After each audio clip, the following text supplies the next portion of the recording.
বাংলাদেশ এবং ভারতের মধ্যে সাম্প্রতিক উত্তেজনা ও বন্যার পরিস্থিতি গভীরভাবে বিশ্লেষণ করলে কিছু মূল বিষয় স্পষ্ট হয়। ভারী বৃষ্টি, পাহাড়ি ঢল এবং ভারতের ত্রিপুরার ডুম্বুর জলাধারের গেট খুলে দেয়া সব মিলিয়ে বাংলাদেশে ভয়াবহ বন্যা পরিস্থিতি সৃষ্টি হয়েছে।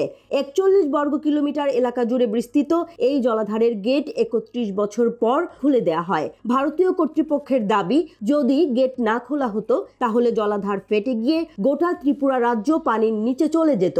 এই পরিস্থিতি মোকাবিলার জন্য তারা গেট খুলে দেয়। সেখানেও প্রাণহানি সহ ক্ষয়ক্ষতি হয়েছে।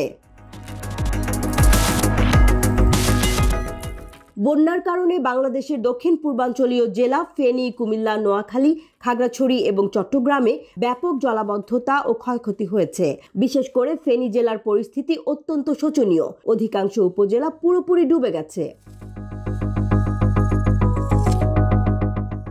বাংলাদেশের জনগণ এবং সরকার ভারতীয় এই পদক্ষেপকে কূটনৈতিক আক্রমণ হিসেবে দেখছে। বাংলাদেশের রাজনৈতিক পরিস্থিতির পরিবর্তন, বিশেষ করে শেখ হাসিনার সরকারের পতন ভারতকে হতচকিত করেছে।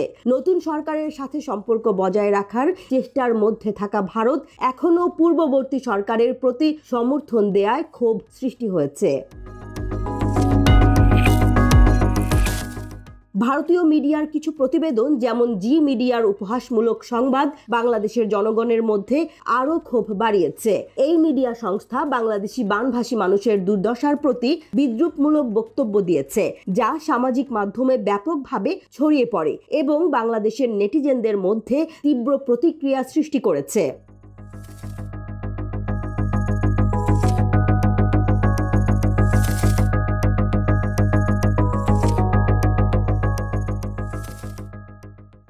বাংলাদেশের পক্ষ থেকে প্রশ্ন উঠেছে, ভারতের এই পদক্ষেপ আন্তর্জাতিক আইন ও যৌথ নদী ব্যবস্থাপনা সংক্রান্ত বিধিবিধানের সাথে সঙ্গতিপূর্ণ কিনা। দুই দেশের মধ্যে পানি বন্টন ও ব্যবস্থাপনা নিয়ে যে চুক্তি রয়েছে সেটির লঙ্ঘন কিনা তা বিশ্লেষণ করার দাবি উঠেছে। ভারত দাবি করছে যে ত্রিপুরা রাজ্যের টানা বৃষ্টির কারণে বন্যা পরিস্থিতি ভয়াবহ হয়ে উঠেছে। ভারতীয় আবহাওয়া দপ্তর দ্বিতীয় সর্বোচ্চ কমলা সতর্কতা এবং খোয়াই জেলার প্রশাসন সর্বোচ্চ লাল সতর্কতা জারি করেছে। ভারতের পানির স্তর বিপজ্জনকভাবে বেড়ে যাওয়ার কারণে গেট খুলে দেওয়ার সিদ্ধান্ত নেওয়া হয়েছে বলে তাদের যুক্তি। অনেকেই ভারতের এই পদক্ষেপকে ইচ্ছাকৃত ক্ষতি করার চেষ্টা হিসেবে দেখছে। ঢাকা, ফেনী, কুমিল্লা ও অন্যান্য বন্যা প্লাবিত অঞ্চলে বিক্ষোভ ও প্রতিবাদ হচ্ছে। নতুন সরকারের নেতৃবৃন্দও ভারতের বিরুদ্ধে সোচ্চার হয়ে উঠেছে। এই পরিস্থিতিতে বাংলাদেশের জনগণের মধ্যে ভারত বিরোধী মনোভাব বৃদ্ধি পেয়েছে এবং সরকারের পক্ষ থেকেও ভারতকে কঠোর বার্তা দেয়া হচ্ছে। বাংলাদেশের নতুন সরকার ভারতের সাথে সুসম্পর্ক বজায় রাখতে আগ্রহী, কিন্তু সীমান্ত হত্যা, পানি বিতরণ ইত্যাদি সমস্যার কারণে সম্পর্কের উন্নতি চ্যালেঞ্জিং হতে পারে। প্রধান উপদেষ্টা ডক্টর মোহাম্মদ ইউনূস নরেন্দ্র মোদির সাথে কথা বলেছেন এবং সম্পর্কের শীতলতা কাটানোর চেষ্টা করছেন।